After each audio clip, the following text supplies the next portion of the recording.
Chegamos a un acordo para resolver, creo que de maneira positiva,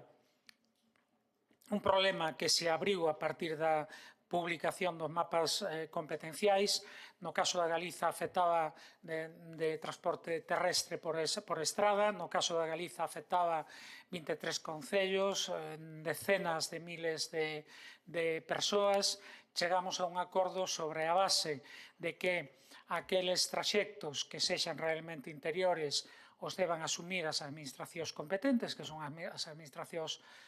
autonómicas, no noso caso a administración galega, máis que o Estado debe compensar económicamente a esas administracións pola asunción deses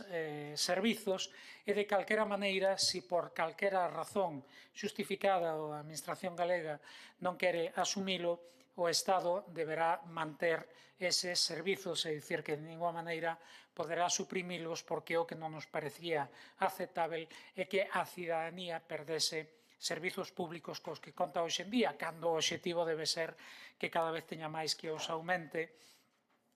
en función tamén de un criterio xeral.